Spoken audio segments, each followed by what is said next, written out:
Hi guys, so today on the channel we're playing, I'm gonna butcher this name, Karamu.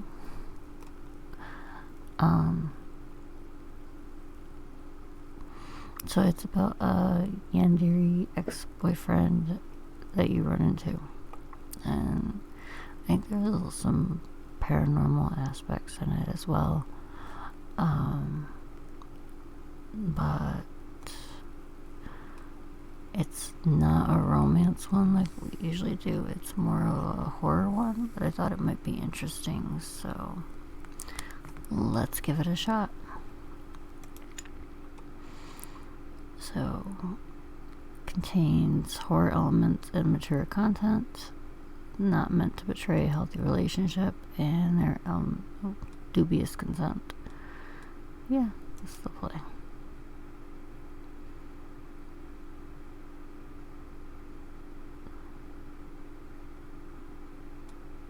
Maybe? Oh, okay. Thank you very much for, would you like to try the basic tutorial? Yes. Here are the controls. Automatically plays the story. Skips. Okay.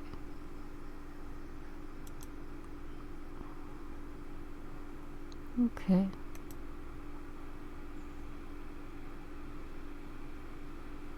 Log brings up his, okay. And then, okay. Gotcha. Okie dokie.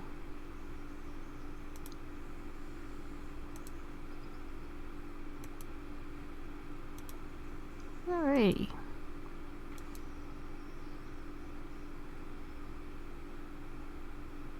Alright, that's good to know. Alright. So, I guess we hit... There we go.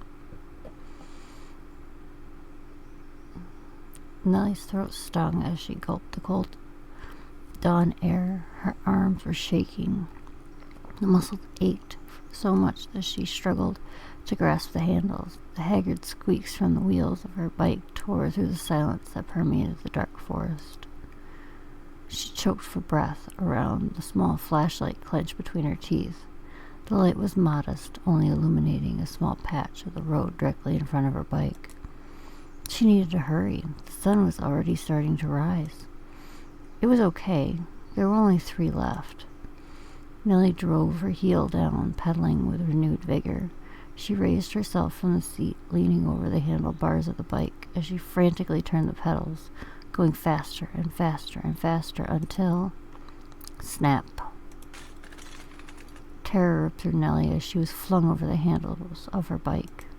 She instinctively covered her face with her arm before she hit the ground. Her shoulders smacked against the concrete, and a jolt of pain tore through the right side of her body. For a moment she lay on the road, trying to steady her shaky breaths as throbbing pain subsided into a dull ache. As soon as her head stopped spinning, she forced herself up on her elbows. She rotated her shoulder. It still hurt, but she could move it without any issues. Her knees and arms stung, too. At first she was going to check them for injury, but then she stopped herself. She got up on her knees and looked around, squinting in an attempt to pierce the murkiness of the early dawn light. Heart pounding, she patted the ground all around her. She found it. She breathed a sigh of relief. The yellow bag had fallen off to the side. She pulled it closer and examined it carefully. The zipper was shut tight. Everything was still inside. She slung the bag back over her shoulder and retrieved the fallen flashlight before returning her attention to the bike. It had collapsed on its side, wheels still spinning. The chain had come undone, draped over the ground like a dead snake. She picked up the train. It was strangely slack. Nellie. She looked up. Cold tingles ran down her neck and through her spine, sending a chill running all the way down to her fingers and toes. Raku was standing over her. Raku Kumode? Yeah, I'm gonna butcher these names, guys. You know this. Her ex-boyfriend. The tall young man peered down at her with curious, icy eyes from under the fringe of his badly dyed hair. What was he doing here? How could he be here, right now, at this exact moment, right when she would have done anything to avoid seeing him? What are you doing here? Let's go with none of your business. That's none of your business, is it? Right. He sheepishly rubbed the back of his neck. I was out for a walk myself. Drank too many energy drinks to power through the night, so I'm trying to burn off some of the caffeine. His voice trailed off. Anyway, are you alright? Fell off your bike? He extended a hand. Nellie didn't take it. She stood up and slugged the bag around her shoulders again, ignoring the mud and twigs stuck to her raincoat. Nuku smiled awkwardly and retracted the hand before kneeling by her bike. Your chain. It's broken. What? Urku picked up the broken ends of the chain and waved them around. Don't think you'll be able to ride it for a while, unfortunately. You're heading home, right? Me too. I'll walk with you. Nellie's voice caught in her throat. She tried to think of some excuse, anything that she could blurt out to make him go away, but she couldn't think of anything. Urku's face softened with a melancholic expression. We don't have to talk. I just don't want to leave you alone out here. Not after what happened to Sana. Nellie bit her lip. Sana, her roommate and her best friend since middle school, had vanished 3 months ago. A week later, her body was found at the bottom of a cliff in this very forest, mangled beyond recognition.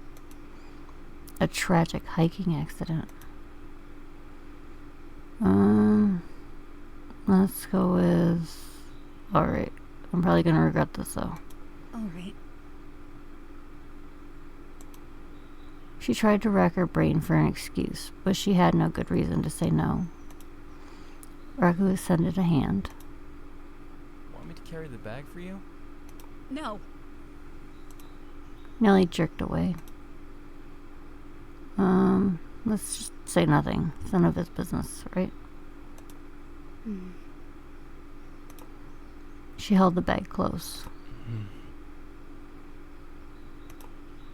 He didn't respond. Instead, he placed both hands on the bike handles and started to walk it down the road. To Nellie's relief, Raku stayed true to his word.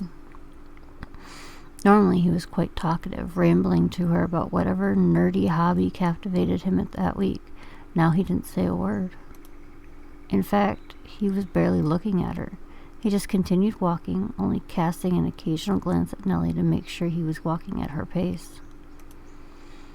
When she was certain that he wasn't looking, Nellie peeked at her ex-boyfriend out of the corner of her eye. The circles under his eyes were as dark as ever, permanently tattooed reminders of his horrific sleeping habits. They stood out darkly against the anemic pallor of his skin. He was unusually on the paler side, but he looked even more sickly than normal. Maybe he hadn't been getting enough sleep. Other students at their university used copious amounts of caffeine to fuel last-minute homework assignments or a late-night cram session, but Nellie knew better. Raku had definitely stayed up all night, reading with his guild in his latest MMORPG addiction.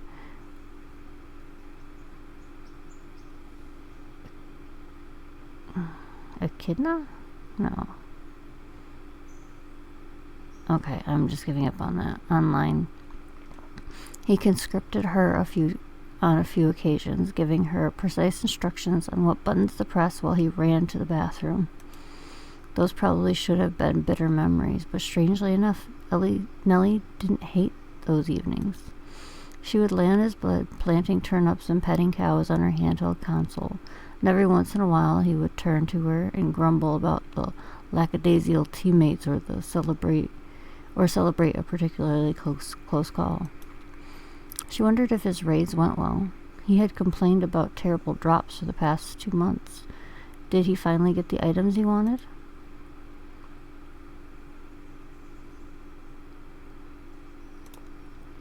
Something hit her face. She reached up and wiped the raindrop trickling down her forehead. But as soon as she did, another droplet hit her face, and then another, and another. Soon a torrent of water was assaulting them. Nellie drew her hood over her head, guarding from the onslaught by her raincoat. Raku wasn't so lucky. Over there! He grabbed her hand, ushering her to an old bus stop at the side of the road. When they entered, Raku wheeled the bike inside and leaned it against the back wall. Lucky. Glad this was here. He wiped his face with his sleeve and ran a hand through his hair, flicking some of the water out. You were even luckier, though. What do you mean? He pointed at her coat. I'm surprised you thought to wear a raincoat. Rain wasn't anywhere on the weather forecast this morning. It was kind of humid, so... Raku seemed to accept the explanation. He leaned the bike to the side and looked around the inside of the bus stop. I wonder if the buses still come to this stop. There's no sign. He took his phone out of his pocket of his jeans and wiped it on his sweatshirt before thumbing through the map apps. No reception. Can't load anything. He squinted at the stormy gray sky. Maybe it'll stop soon. No choice but to wait. He plopped himself on the bench, crossing his legs and leaning his elbow on his knee. Nellie chewed her thumb, glaring at the raindrops falling all around them. Should she leave? But if she did that, he might be suspicious, and she couldn't abandon her bike here. Her bag wasn't waterproof either. She brushed off the bench and sat down too. Raku tried to hide a smile. He rubbed the back of his neck and looked all around the inside of the bus stop, his gaze straying to every nook and cranny before finally landing on Nellie. So, what have you been up to lately? Nothing much. Working on my thesis. Let's talk about our thesis. Been spending most of my time in lab. The results are disappointing so far. Raku was in a completely different department. He had no way of knowing if she was lying. Disappointing how? Nellie wanted to curse. Normally she would have invited questions about academics since school was half her personality, but this really wasn't the time for it. Too much variation in the results to make any conclusions. Maybe it's my technique, or the experimental design. He thumbed his chin. Well, you're brilliant and you work harder than anyone, so I know you'll work it out. Nellie tried to smile, but her mouth just tightened. She appreciated Raku's optimism, but the issue at hand weren't so easily solved. Hey. He looked her up and down, brows furrowing, scrutinizing the mud on her leggings and raincoat. Nellie shrank under his attentive appraisal. You're hurt. Huh? She looked down. As she sat on the bench, the raincoat was pulled up, revealing her knees. Holes had been ripped in both of her leggings, exposing the skin beneath. One knee had a small red patches where it had been rubbed raw against the ground. The other had been completely skinned. Blood ran down in dark crimson rivulets, staining her leggings in a muddy purple. Nellie blinked. Why hadn't she felt anything? Was it the cold or the adrenaline? Raku knelt by her knees and rummaged around in his inner pocket, fishing out a white handkerchief. He wiped the blood that was trickling down her leg before diverting his attention to the wound. He dabbed at it, carefully wiping the exposed flesh. Her ex-boyfriend had unfortunately spent all of his skill points on his academic smarts, coding skills, and gaming prowess. He was sorely lacking in most of life's necessary abilities. There was always a 50% chance that his toast would emerge completely charred. He kept his papers in haphazard organized piles on the floor. Somehow he even managed to sew an entire shirt sleeve shut while attempting to reattach a button. The button was sadly not attached. But he was always meticulous, no matter how small the task. Riku expended 120% effort. He would fuss for an hour while reducing a cream sauce into the perfect consistency. When he did her laundry, he carefully smoothed out every wrinkle. When she went out out of town and asked him to take care of her cat, he shared a spreadsheet with her detailing every aspect of the pet's care. As she watched him painstakingly try to remove every speck of dirt from her scraped knee, those little memories floated through Nellie's head, refusing to leave no matter how hard she tried to push them away. Her mind was foggy, and her heart tightened. Does it hurt? Fortunately, all I have is this. Shoot, I wish we were at home. This needs to be cleaned with ethanol. Does that hurt? Tell me if it hurts. I'm fine. Nellie bit her lip. Her knee didn't hurt, but the sight did. Riku kneeling next to her, worrying and tending to her scrapes and bruises. They had broken up. She should have been a stranger to him, less than a stranger. Riku tied the handkerchief around the scrape, making sure that it wasn't too tight. How's that? Okay? It's fine.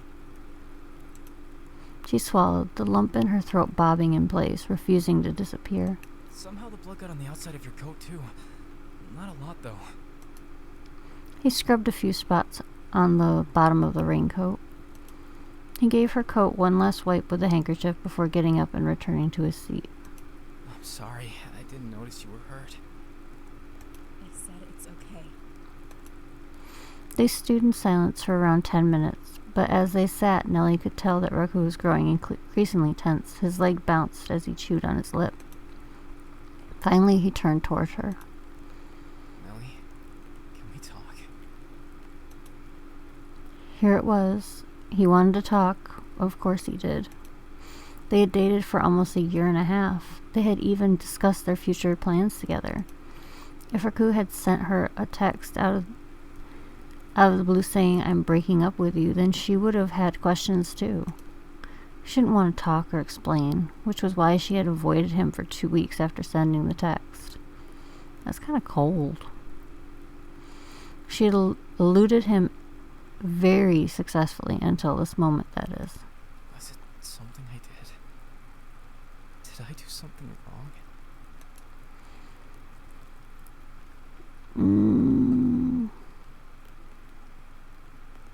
We're graduating soon? Because she seems to like the suffocating stuff. Let's go with that one. We're graduating soon. I'll go to veterinary school. You'll probably get a job on the other side of the country. Long-distance relationships rarely work. How many years are we going to text and video chat? It's unrealistic.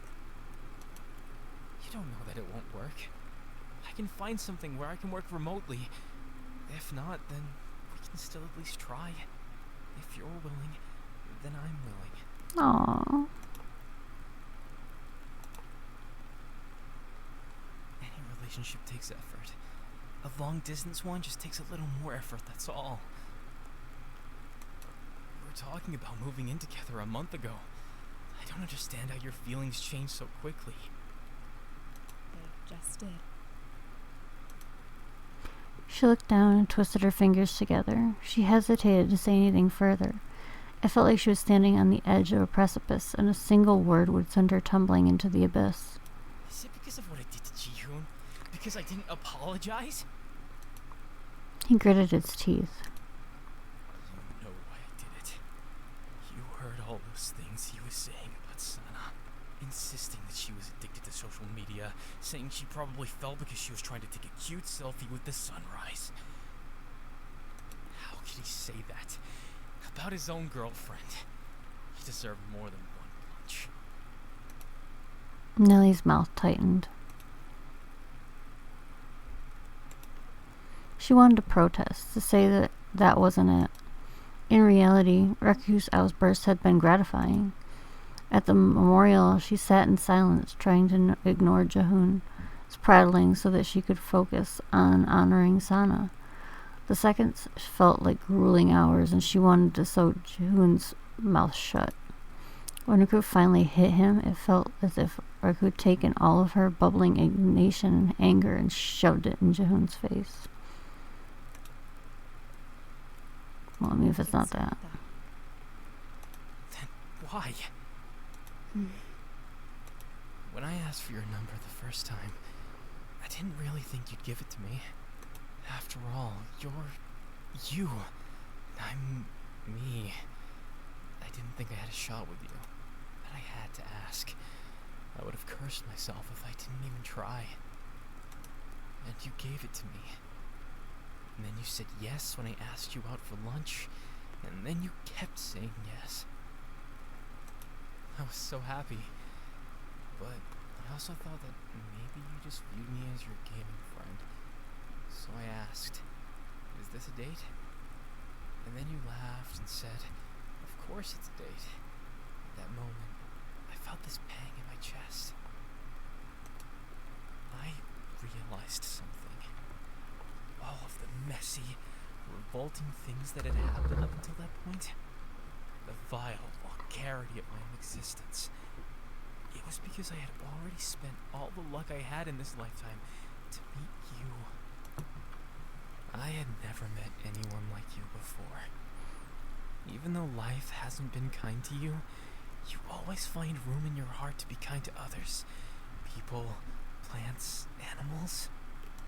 Even something as little and creepy and disgusting as an insect. I still remember when you found a spider in your apartment. Not a small one either. It was perched on the wall above your bed, barely holding on with 3 broken legs. You reached out and caught it in your hands. It would have been so easy to squish it right then and there. But you didn't. You opened the window and let it go. At that moment, I knew you were special. Really special. I don't remember that at all. Did I do that? Raku laughed. You did. I guess you wouldn't remember. It was such a small thing. But I remembered. Raku turned toward Nellie and slowly extended his arms around her. She stiffened slightly, but she didn't pull away. Crap. She stiffened slightly, but she didn't push him away. You know how you go through life, and you meet all these different people, but none of them really will meet and Sorry, talk guys. about what movie just came out, or what assignment is due next in class, or what food they're serving in the cafeteria. But you can never tell them about the real you. It's like you rush together for a second, and then the next, you're each going your separate ways. And when you stop taking classes together, or you move away, you never see those people again. And your life isn't any different in the end, because they didn't really know you. But you're different, Nellie. You know me. In some ways, you know me better than my closest friends, and even my family. You know things about me that I can never tell anyone else.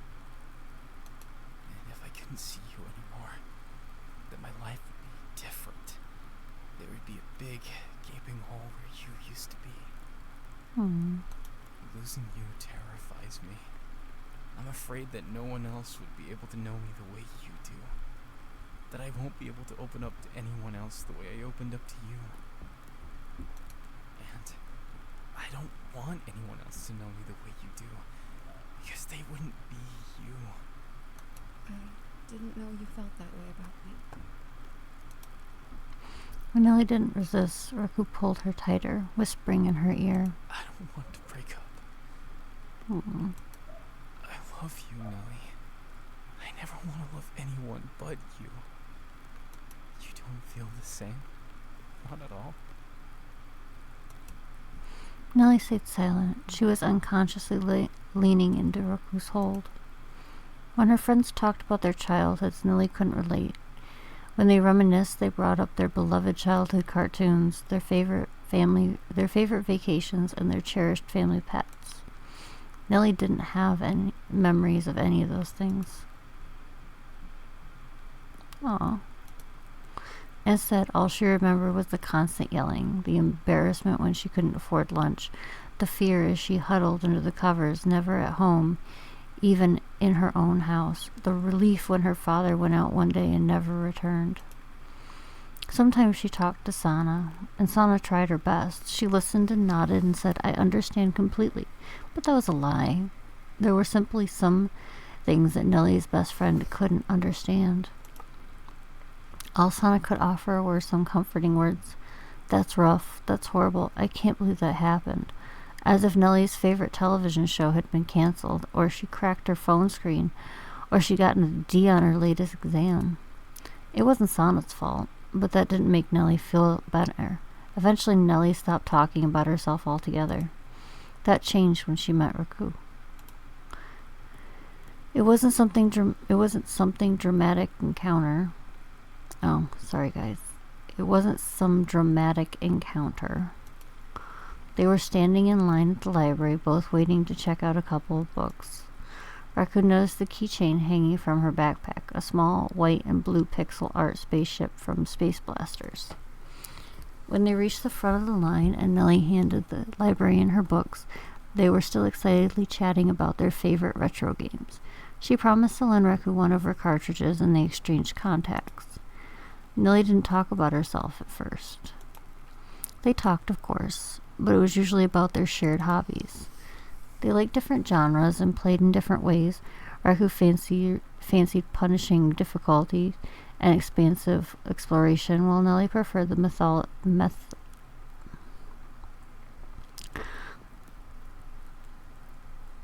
methodically leveling her characters with optimized strategy. Still, they had plenty in common. When the conversation veered too personal, Nellie drove it back into the safety of benign small talk. Yet Raku had a way of methodically tearing down her carefully constructed barriers. As they lounged on his bed, full and drowsy from eating too much cheap pizza, the words started slipping out of her mouth one by one.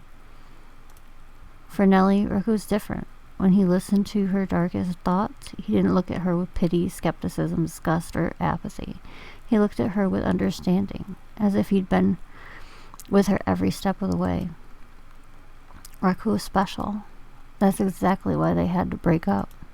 She couldn't involve him in her life or her problems. She had to end it. Nellie wormed her hands between their bodies and pushed Raku away, forcefully. Let's just be firm. I don't want to date you anymore. End of story. It's not a discussion. So that's it? It's over? Just like that? Nellie's voice was resolute. It's over. Oh, that's sad. It's over. It's over. It's over. Every time he repeated himself, his face darkened. Even though I've loved you for years. Even though I loved you this much. He lowered his head, dragging a hand through his hair as he turned away from her. He returned to the other side of the bus stop, leaning one hand heavily against the wall as raindrops dampened his worn-out orange sneakers. Nellie thought about responding. She considered spouting a few words of comfort, reassuring her ex-boyfriend with some cliché lines, "It's not you, it's me. I'm not good enough for you." She was his first serious girlfriend. He had told her as much. He'd never experienced heartbreak. He was a child crying over his first scraped knee, acting like his leg had been amputated without oh my gosh.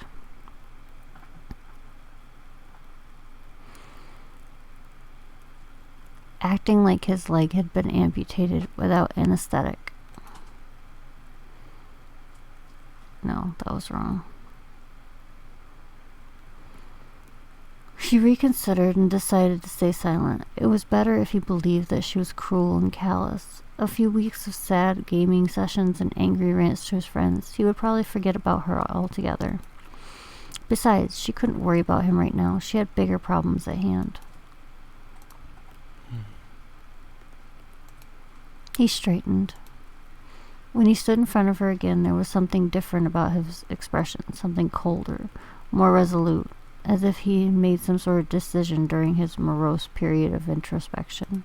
I heard about you and Ji-hoon. I've seen you two around. Prickles ran up Nellie's spine. What about it? Are you going to start policing who I spend time with? I don't see how that's any business of yours. People have been talking, saying that you took advantage of your best friend's death to cozy up to her rich boyfriend. They said that you two spent a lot of time together, that you went to his house on Friday. Is that why you broke up with me? Because you wanted to get together with Ji-hoon? Do you love him? Her in love with Ji-hoon? The very thought made Nellie want to vomit. She would rather date an insect. Don't. Then, is it someone else?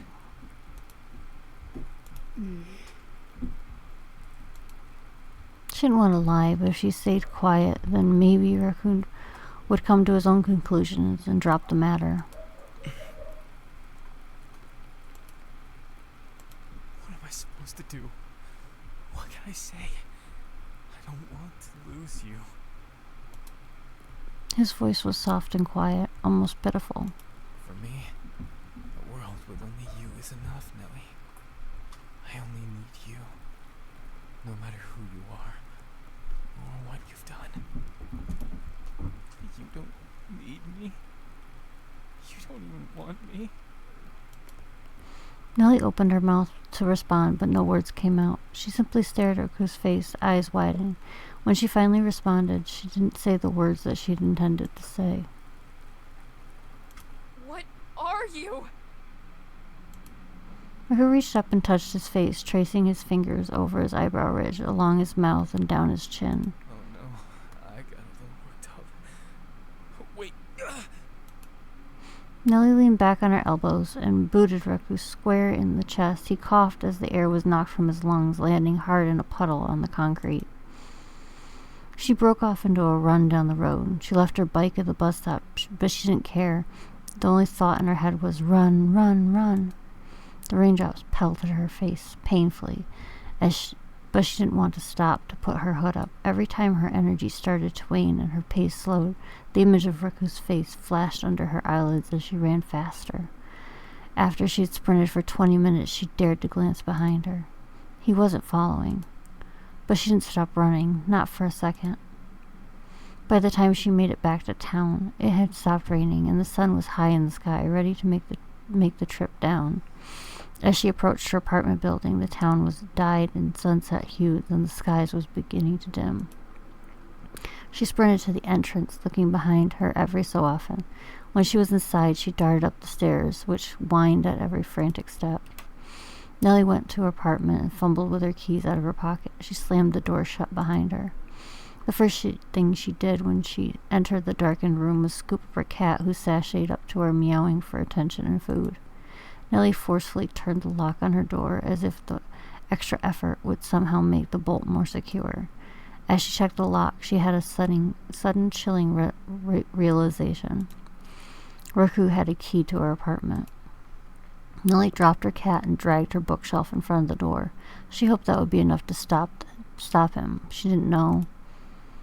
She crouched behind her bed, holding a broom with her kitchen knife duct taped to the end. She didn't know that much about weapons, but this improvised spear was the best she could come up with from the items in her house. As she waited, Nellie examined the shoddy tool. Could she really use it against Riku? The Riku that brought her rice balls when she was too tired and stressed to cook. The Riku that always seemed to know when she wanted a hug. The Riku that Nellie gripped the shaft of the broom. She could. She could do anything to defend herself. She would do anything to defend herself. After all, she'd done it before. A couple hours passed. Every time Nellie heard footsteps creaking in the hallway, her heart jumped and she grabbed her makeshift weapon, but each time the footsteps faded away without approaching. Eventually she relaxed enough to venture to the kitchen, where she opened the tin of cat food for her increasingly whiny companion, but the contents of the yellow bag in the freezer before eating a quarter of the leftover sandwich, keeping a close eye on the door. Monday passed. Tuesday passed too. The only visitor she received was a spider that appeared on her closet door. It stayed for a while, appraising her with its curious icy eyes. Every few hours it would change its position slightly, moving to the bedpost, the ceiling, and finally the curtains hanging over the window. Her phone buzzed, calendar reminders about her classes, messages about her missing tutoring sessions, emails from lab partners, and her thesis advisor. Eventually, she turned off her phone altogether. On Wednesday morning, a sharp rap came from the door. Nellie hurried next to the bed, holding her cat close. She worried that the bookshelf wouldn't hold. A human voice emanated from behind the door. It wasn't Raku. Nellie Owens? This is the police. I'll definitely rescue you. Wait for me.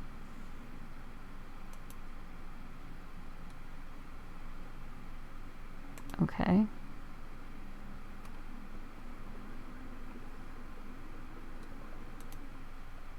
The end. That's the end? Oh, okay.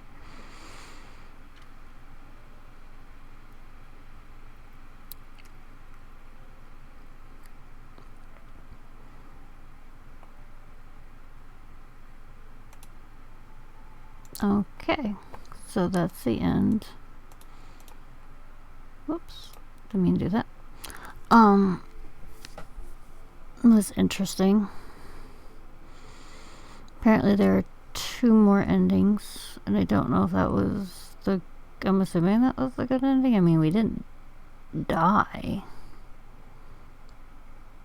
So